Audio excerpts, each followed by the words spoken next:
Hello students, this video is for class 11 science. In this video I am going to continue with the chapter 2 that I have started with you people, that is taxonomy and systematics. So let's start with the chapter. So we will start with taxonomic hierarchy.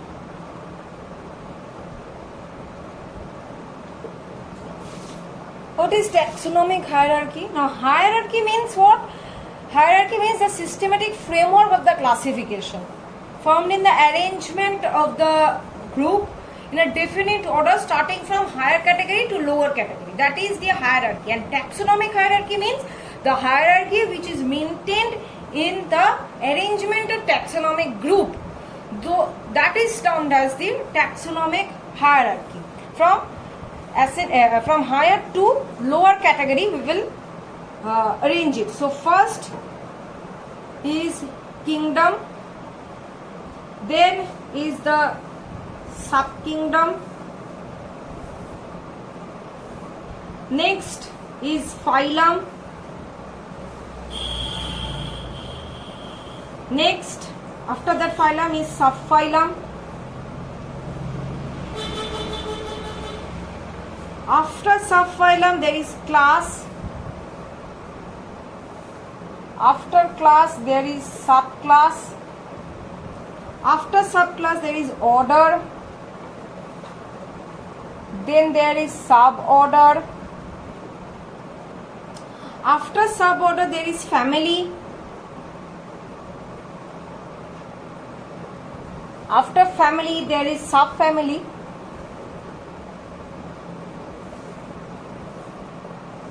after subfamily there is genus, and ultimately there is species. So this arrangement is termed as the taxonomic hierarchy from the higher to the lower category. Here kingdom, it is the largest group, whereas the species, it is the smallest unit. Okay, so this is termed as the taxonomic hierarchy. The main divisions are kingdom, then coming phylum, then class, then order, then family, then genus, and then species. Closely related species are grouped together to form the genus. Closely related genus are grouped together to form the family. Now closely related family are grouped together and forming order.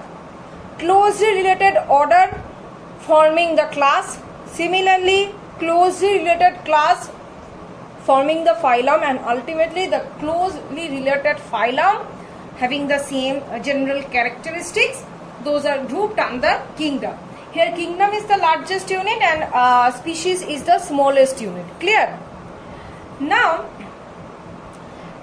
another term is there, that is taxon.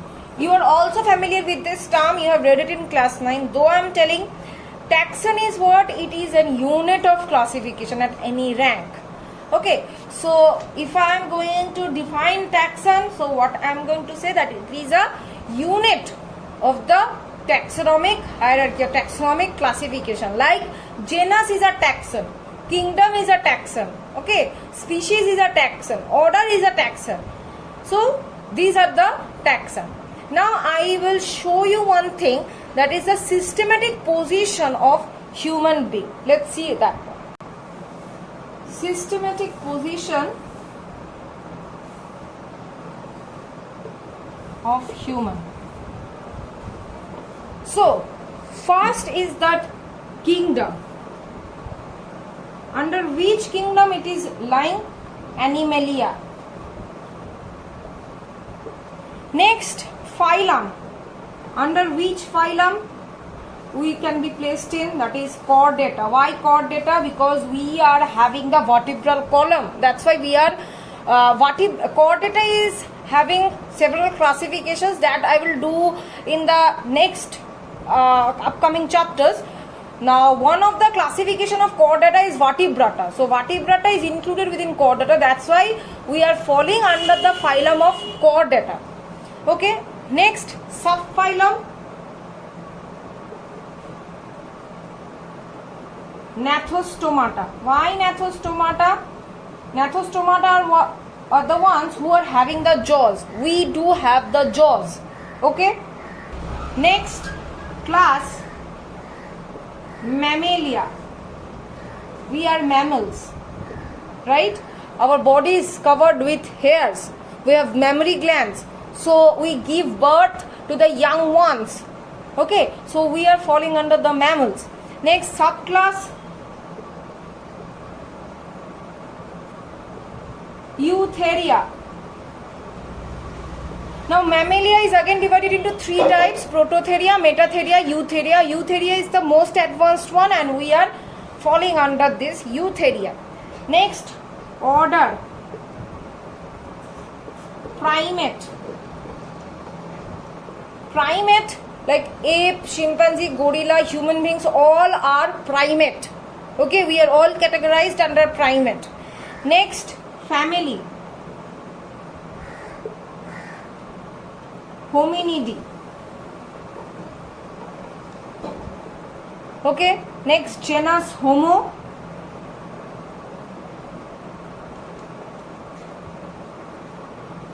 And species is Sapiens. So please keep it in mind when you are writing genus and species, please underline them. Follow the rule of writing the scientific names. So this is the systematic position of human. Apart from this, you are having systematic position of the P. So both these things, human and P, you will read it from the book. Now our next topic is nomenclature. Now nomenclature means to give the names. Okay, by giving names, it is the application of distinctive names to each of the groups recognized in any given classification. When you are identifying any particular substance or any particular thing, you are naming them, that is termed as the nomenclature. Now another thing is there that is called binomial nomenclature. Binomial. Bi means two. That means the name is consisting of two parts. What are the two parts? Genus and species. Okay, this binomial nomenclature. Now binomial nomenclature was first introduced or given by Linnaeus. Okay, now there are certain rules while you write or while we are giving the binomial nomenclature. First of all, first rule is there that the names given to the plants or animals prior to the publication of Systema Naturae are not acceptable. Okay. Number two is that these names should be written in Latin or its derivative. Now both the generic and specific names must be written in italics. If not, then they should be underlined separately. Okay, now the genus name starts with the capital letter, whereas the species name starts with the small letter. The specific name is the descriptive one. Only a single valid name for each kind of organism is permitted. Okay, so I'm telling, suppose Panthera leo. This is the scientific name of lion. So Panthera is the genus, Leo is the species. You see, I have written P in capital, L in small, and both of them are underlined separately. Clear? Now when you are writing these names, there these rules, there are three terms you will come to encounter. One of them is law of priority. What is law of priority? Now I have told you that only a single name will be permissible for one organism. When two or more names are given correctly to a plant, then the name used by the first author is approved and the others will be treated as synonyms. This is law known as the law of priority. That means the first one who given that name will be considered. Okay, that is the law of priority. Other names which are being given later on by other scientists, those are considered as synonyms. Now this is another new term you are going to encounter. So synonyms. So what is this synonym? Names given to a plant or group other than the valid name are called synonyms. Just now, suppose Panthera leo, it is the scientific name of the lion. Apart from this, suppose other scientific names are being given. Suppose A, B. These two scientific names were also given to the Panthera leo. But these are not the valid names. These are not coming under the law of priority. So these two names of the Panthera leo will be considered as its synonym. Clear? Now another term is there, that is homonyms.